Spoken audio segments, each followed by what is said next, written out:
cendekia, bahana cendekia, bahana cendekia, bahana. Bismillahirrahmanirrahim. Bab istihbab qiyam Ramadan wa huwa at-tarawih. Di sini bab menerangkan kesunahan salat pada bulan Ramadan malam-malamnya. Wa huwa at-tarawih, yaitu salat tarawih. An Abi Hurairah, dari Abu Hurairah radhiyallahu ta'ala anhu, anna Rasulullah, sungguhnya Rasulullah sallallahu alaihi wasallam qala, beliau bersabda, man barang siapa qama yang salat Ramadhana pada bulan Ramadan imanan wa ihtisaban, karena iman dan mencari pahala dari Allah, ghufira lahu ma taqaddama, maka akan diampuni baginya perkara yang telah lewat, min dambihi, daripada dosanya. Muttafaqun alaih. Salat tarawih itu jangan ditinggalkan bagi orang yang pengen diampuni dosa-dosanya oleh Allah. Siapa yang enggak pengen diampuni dosa-dosanya itu? Pada syaratnya orang itu masuk surga itu mesti bersih dari segala dosa. Kalau orang masih punya dosa enggak bisa masuk surga. Lah bersihnya dari segala dosa itu ya, imma kamu bersihi dengan amalan-amalan yang baik ketika kamu masih di dunia, sehingga tidak ada dosa sama sekali ketika di akhirat. Dan itu susah. Yang kedua, imma panjen ya diampuni oleh Allah Subhanahu wa taala. Yang paling penting itu artinya ya hubungan dengan Allah. Kalau hubungan kamu dengan Allah sudah baik, kamu disayang Allah, maka kamu dosa-dosamu diampuni oleh Allah. Tapi kalau hubungan sama Gusti Allah itu buruk, dibenci Allah, akhirnya tidak diampuni oleh Allah dan tidak boleh masuk surganya Allah. Wa anhulan, dari Abu Hurairah radhiyallahu ta'ala anhu, qala, berkata Abu Hurairah, kana adalah Rasulullah sallallahu alaihi wasallam yuraghibu, beliau menyemangati fi qiyami Ramadhan, di dalam salat pada bulan Ramadan malamnya, fi min ghairi ayyamurahum, dari min ghairi ayyamurahum, tanpa memerintah para sahabat, fihi, di dalam salat pada bulan malam bulan Ramadan, bi'azimatin, dengan mewajibkan, menyuruh tapi tidak mewajibkan, mentarghib saja. Wa yaqulu, maka beliau berkata, man barang siapa qoma yang salat Ramadhana, di malam-malam bulan Ramadan, imanan wa ihtisaban, dengan iman dan mencari pahala, ghufira lahu ma taqaddama min dzambihi, maka akan diampuni apa yang telah dia dahulukan, min dzambihi, daripada dosa dia. Rawahu Muslim. Jadi amalan ini yang paling penting itu ya, amalan sebetulnya ya minta ampunan, itu hakikatnya itu. Amalan apapun satu, minta ampun pokoknya. Hanya hamba. Itu amalan manusia pertama kali ketika datang ke dunia, yaitu namanya Nabi Adam alaihi salatu wassalam.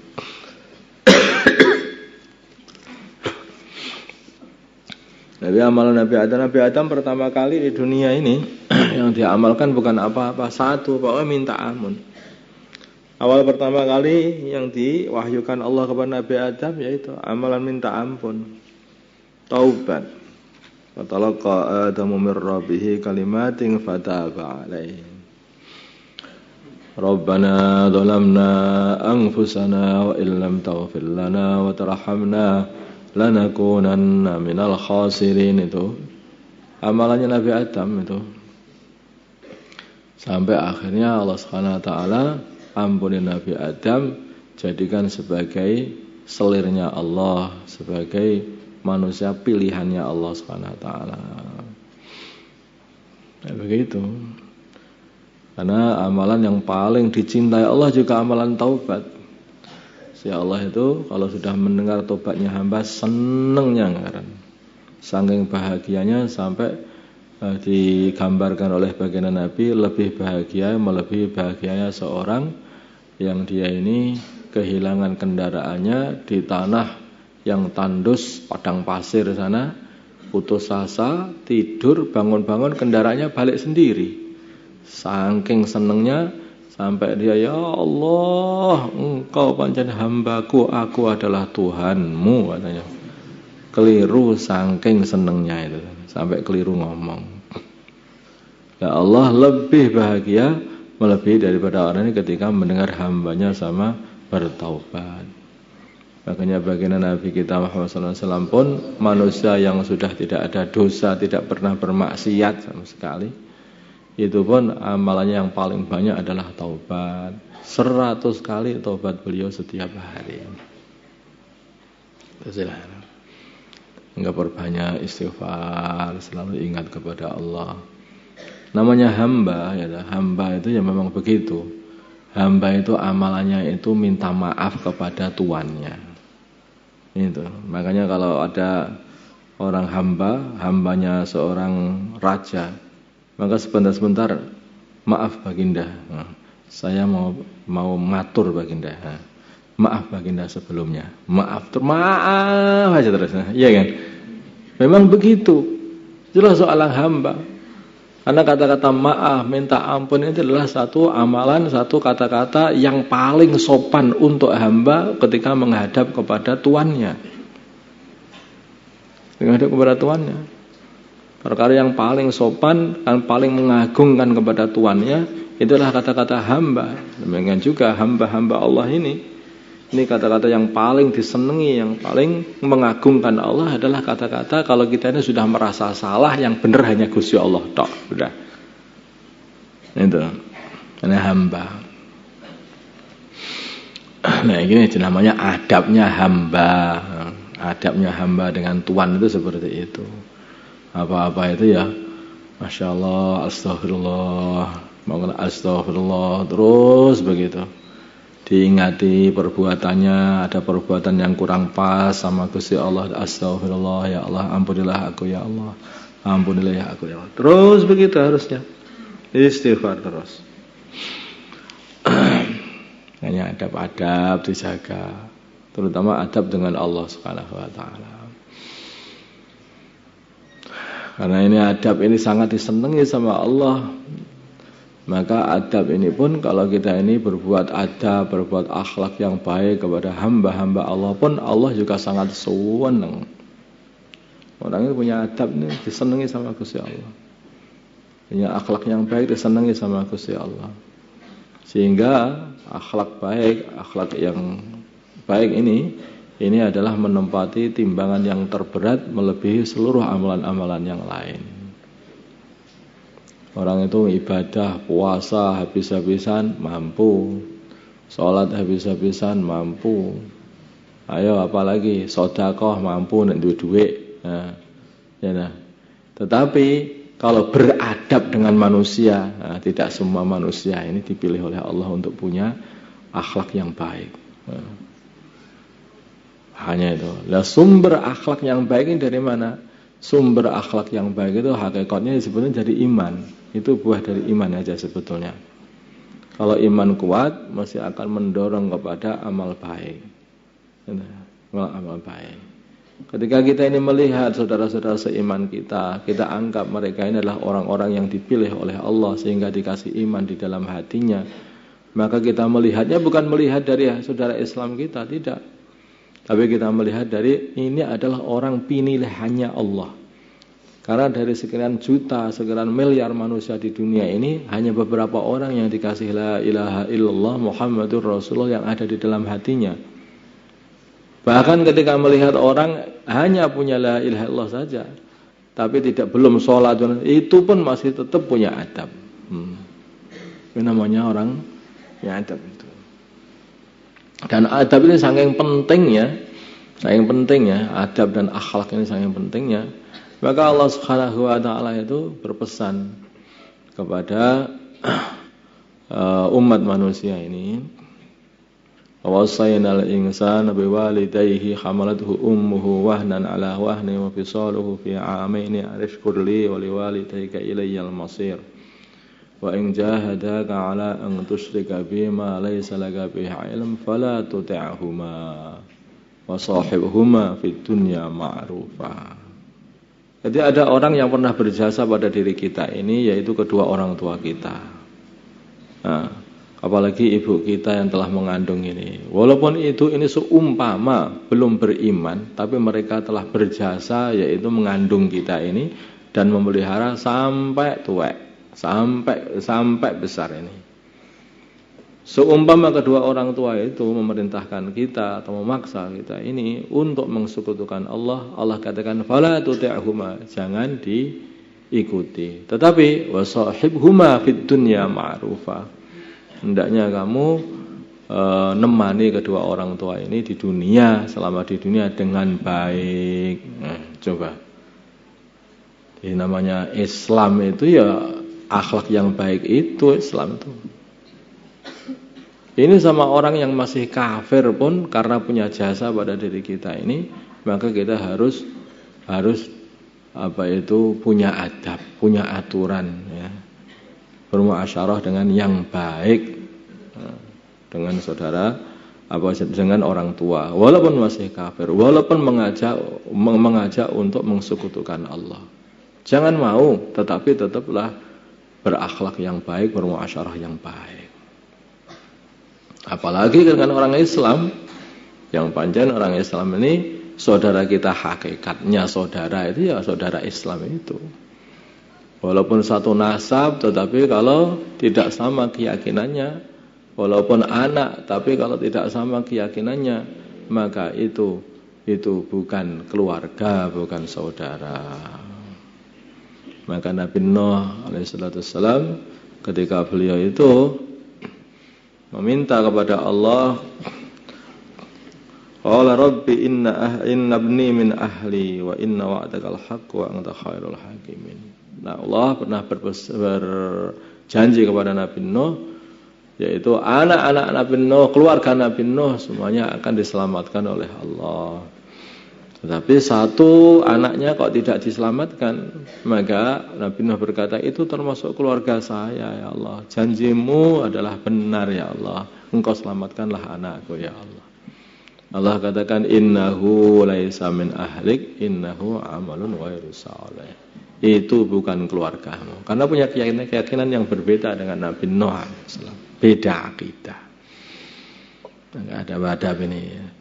Ketika safar pun juga nanti kalau kita pepulangan, safar itu pun juga harus dijaga adab-adab safar, toto kromonya ketika orang itu safar itu harus dijaga betul. Tunjukkan bahwa kita ini orang yang punya adab, orang Islam yang baik, akhlaknya baik. Ya, supaya apa? Supaya orang-orang yang melihat ini menjadi dapat hidayah. Jangan sampai waduh ini kapalnya udah kemasukan orang-orang ini, bahaya, sembunyikan semua barang-barangnya. Jangan seperti itu, paham ya? Jadilah wah alhamdulillah ketika kita masuk kapal, masuk pesawat, semua orang merasa aman. Alhamdulillah, ini banyak yang naik kapal, yang naik pesawat ini para santri, aman lah kalau gitu ini. Mesti mereka itu akan banyak amalan nanti ketika naik kapal, naik pesawat, sehingga pesawat aman, kapal aman karena ditumpangi para santri ini. Tunjukkan itu seperti itu. Dan selalu tampakkan identitas sebagai santri juga ketika berpakaian dan berakhlak ini. Tunjukkan kamu santri. Jangan ketika di perjalanan sampai tidak dapat dibedakan. Iki santri apa pegawai apa. Enggak jelas ini. Hati harus genah itu. Ya, hati harus jelas, ditampakkan keislamanmu. Tunjukkanlah keislamanmu. Kalau seumpama enggak pakai jubah pun juga enggak apa, tetapi tunjukkan sebagai santri. Pakai baju koko atau pakai kopiah, tunjukkan bahwa kamu ini adalah seorang yang sedang mondok atau seorang yang Islam yang taat. Islam taat. Kemudian selalu menjaga tertib kalau sholat itu, kalau mau jamak dan qashar juga selalu mungkin berjamaah atau gimana. Puasa dalam safar juga kalau mungkin harus tidak mampu mungkin perlu berbuka puasa atau tidak puasa ya nanti harus diqadha ya, tapi kalau gitu itu. Tapi kemarin kan sudah disampaikan nanti persyaratannya keluar dari kampung sudah melewati apa? Tapi yang perjalanan sampai 8 hari atau 8 Papua itu 8 hari ya, 8 hari itu ya nanti ya hari pertama nggak usah puasa dulu karena keluarnya kelihatannya siang-siang gitu. Nanti hari yang kedua saja. Kalau hari pertama puasa dulu, kalau hari kedua boleh nanti terserah. Menjaga keamanan selama dalam perjalanan ya, menjaga keamanan selama dalam perjalanan. Yaitu selalu bersama atau selalu bareng sama rombongan. Apalagi bagi wanita maka hendaknya selalu bareng-bareng sama mahramnya, selalu bareng, jangan lungo sendirian, jangan pergian sendirian dari rombongannya. Itu berbahaya sekali apalagi untuk wanita. Wanita itu lemah, tahu-tahu nanti bisa dicuri orang nanti. Maka harus selalu disertai. Maka mahram-mahramnya selalu ngawasi, yaitu apa istilahnya para wanitanya itu, mahram wanitanya. Setiap orang itu bertanggung jawab pada barangnya masing-masing. Jangan memikirkan barangku sudah dibawakan si fulan. Waduh, itu pantangan. Enggak. Berani bawa barang, berani bawa sendiri. Enggak berani bawa barang, tinggal saja. Karena ini banyak kejadian begini. Jadi ketika pulangan atau ketika dalam safar khuruj pun itu paling sudah dibawakan sama temanku. Tahu-tahu, loh barangku mana? Barang yang mana? Apa kamu nggak bawakan? Memangnya barang siapa? Itu loh barangmu sendiri, ya kamu bawa sendiri. Kenapa kamu kok bilang tanya sama aku? Namanya lu siapa katanya.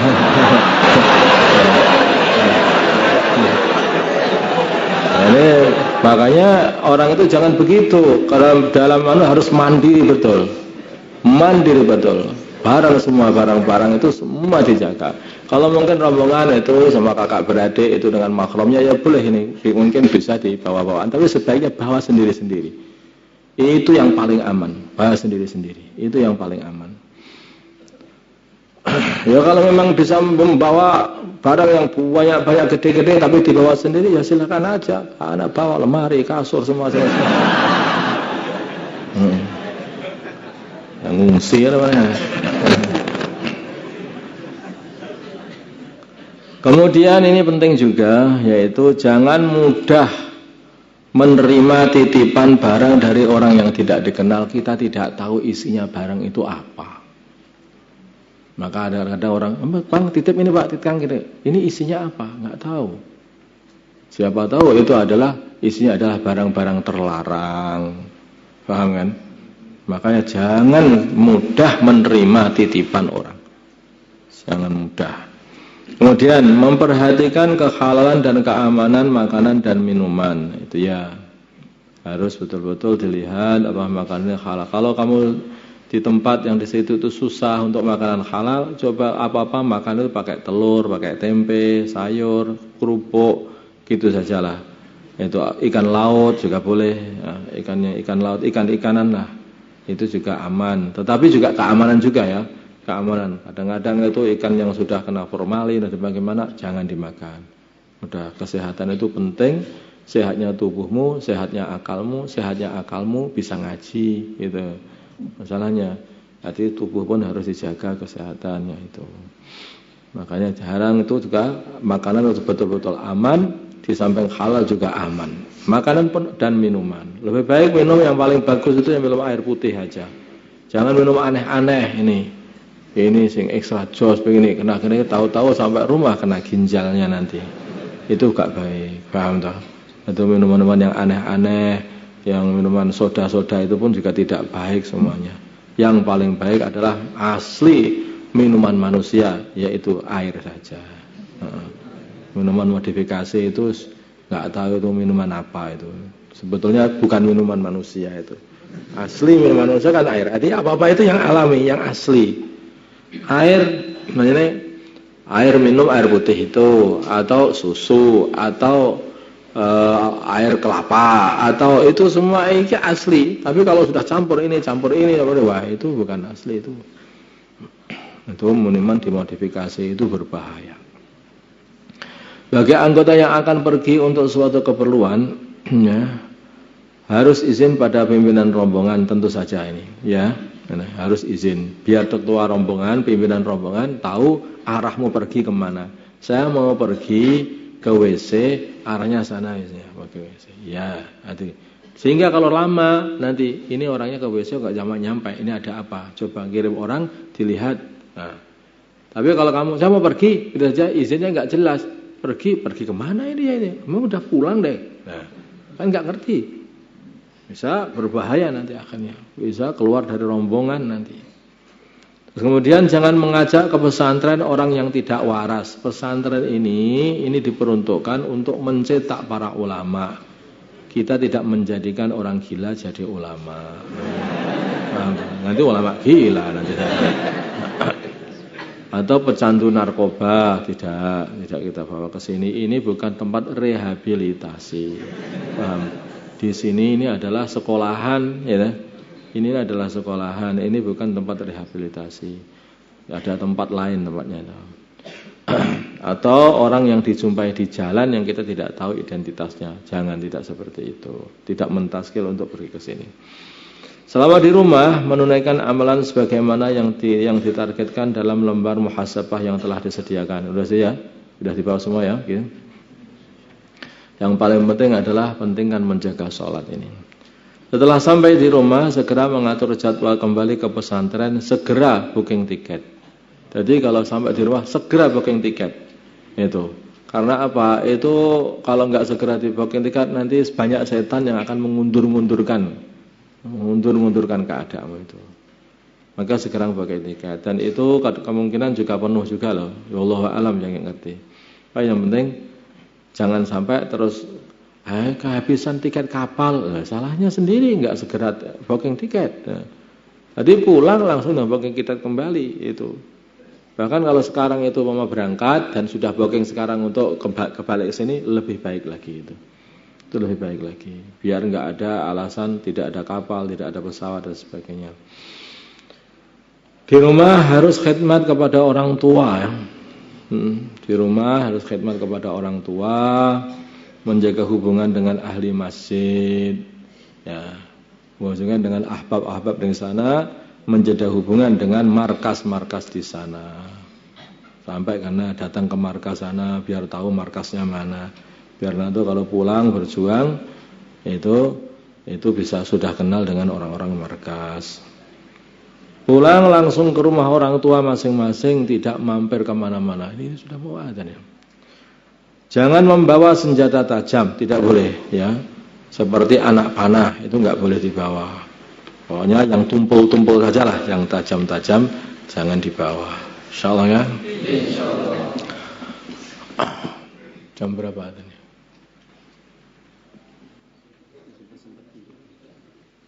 4.3. Astagfirullah, astagfirullah, astagfirullah, astagfirullah, astagfirullah, astagfirullah, astagfirullah, astagfirullah, astagfirullah, astagfirullah, astagfirullah, astagfirullah. Hasbunallah wa ni'mal wakil.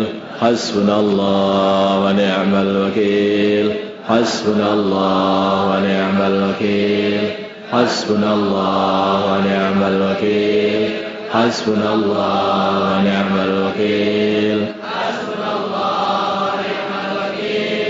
Hasbunallah, la ilaha illa anta subhanak inni kuntu minadh dhalimin. La ilaha illa anta subhanak inni kuntu minadh dhalimin. La